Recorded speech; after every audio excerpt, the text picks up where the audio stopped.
La maison mystérieuse de la reine Camilla, pourquoi refuse-t-elle d'abandonner Rémy-Lao? Alors que le roi Charles III et la reine Camilla sont censés utiliser le palais de Buckingham comme résidence principale, en réalité, ils choisissent de rester à Clarence House chaque fois qu'ils sont à Londres. Il s'agit de la résidence principale du roi depuis 2003 et elle continuera de l'être au moins jusqu'en 2027.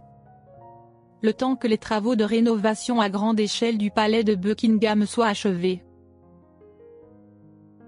Cependant, lorsqu'ils souhaitent s'éloigner du rythme effréné de la capitale et de leurs responsabilités royales, Charles et Camilla se réfugient souvent à Highgrove House, dans le Gloucestershire. Cette somptueuse demeure, entourée de vastes jardins, est l'une des préférées du roi. Non seulement elle lui offre l'intimité dont il a besoin, mais elle lui permet également d'exprimer sa passion pour le jardinage et la protection de l'environnement. Mais ce que peu de gens savent, c'est qu'au-delà de Highgrove, la reine Camilla possède également son propre refuge, un espace qui lui appartient entièrement. Il s'agit de Rémy-Lao, une demeure pittoresque cachée dans la paisible campagne du Wiltshire. Elle l'a acquise au début des années 1990. Bien avant d'intégrer officiellement la famille royale. Camilla a acheté Rémy-Lao après son divorce avec son premier mari, Andrew Parker Bowles, en 1994. De 1996 à 2003, elle y a vécu avant de s'installer à Clarence House avec Charles. Bien qu'elle ne l'utilise plus comme résidence principale, elle ne l'a jamais vendue. Cette maison reste son refuge, un endroit où elle peut se retirer et échapper au strict protocole de la royauté. Cela a été particulièrement visible en septembre 2022, après le décès de la reine Elisabeth II. Alors que le roi Charles se rendait à Highgrove pour retrouver un peu de sérénité après une semaine de deuil national intense, Camilla, elle, a choisi de retourner à Rémy-Lao. Cette demeure n'est pas seulement un bien immobilier, c'est un héritage personnel. Un lieu de réconfort où elle peut se recentrer face aux bouleversements de sa vie. Depuis plusieurs décennies, la vie de Camilla a été marquée par de nombreux changements et tempêtes médiatiques. De la controverse autour de sa relation avec Charles à son acceptation progressive par le public en tant que membre de la famille royale. Mais malgré ces tumultes, elle a toujours eu un endroit où revenir, Rémy-Lao. Un témoin silencieux de son passé, de sa vie avant d'être propulsée sous les projecteurs de la monarchie. Après le décès de la reine Elisabeth II, Camilla a dû faire face à un tournant majeur. De duchesse de Cornouailles, elle est devenue reine consort du Royaume-Uni. Ce nouveau rôle s'accompagne de responsabilités accrues et d'une attention encore plus soutenue des médias et du public.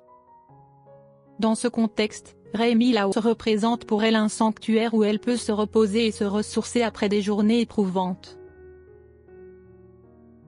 Cette maison n'est pas seulement une résidence secondaire.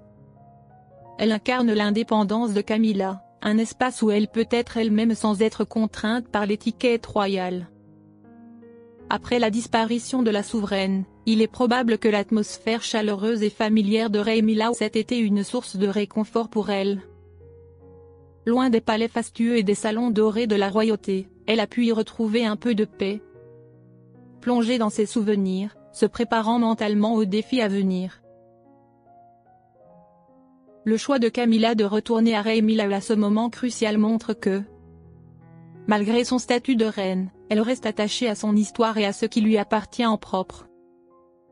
Plutôt que de choisir un palais royal pour se retirer, elle a préféré revenir à son ancien foyer. Un lieu chargé de souvenirs intimes, complètement séparé de la vie royale qu'elle mène aujourd'hui. Cette décision n'est pas anodine, elle reflète la personnalité de Camilla.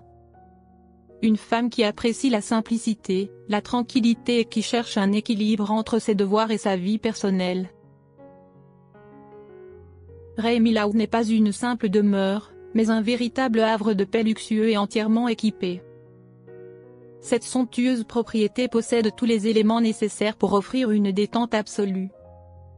Une piscine extérieure, des écuries et un vaste jardin agrémenté d'une rivière sinueuse. Grâce à son charme ancien et à son cadre naturel enchanteur, Laura Lopez, la fille de Camila, a choisi d'y organiser sa réception de mariage en 2006 lorsqu'elle a épousé Harry Lopez. À l'intérieur, Ray Milland se distingue par une décoration chaleureuse et empreinte de nostalgie. Le salon, doté d'un plafond haut, possède une alcôve sculptée menant à une grande baie vitrée allant du sol au plafond, permettant de maximiser la lumière naturelle et d'offrir une vue imprenable sur le jardin. L'aménagement intérieur reflète le goût raffiné de la reine Camilla.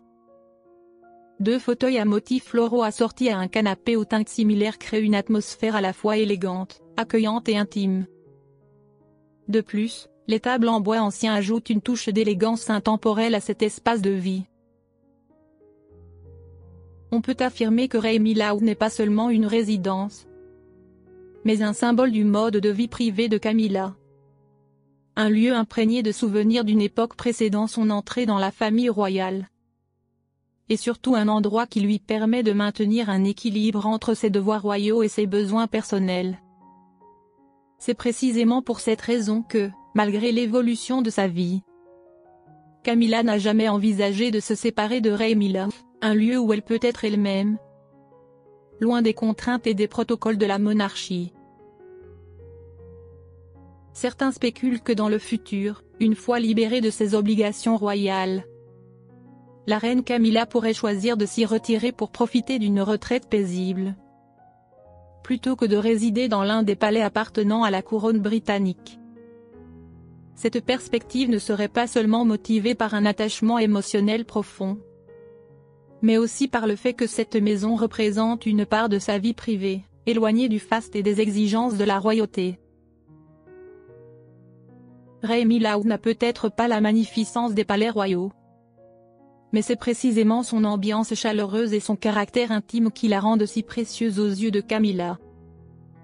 Contrairement aux résidences officielles où chaque mouvement est scruté par la presse et le public, cette maison lui permet de vivre à son propre rythme, sans protocole, sans cérémonie superflue. Là-bas, elle peut savourer des matinées paisibles autour d'une tasse de thé, se promener dans son vaste jardin ou se détendre au bord de la piscine en toute tranquillité. De plus, avec son amour pour la nature et la solitude, il est certain que Camilla préférera passer ses années de retraite dans un endroit où elle peut se sentir pleinement elle-même.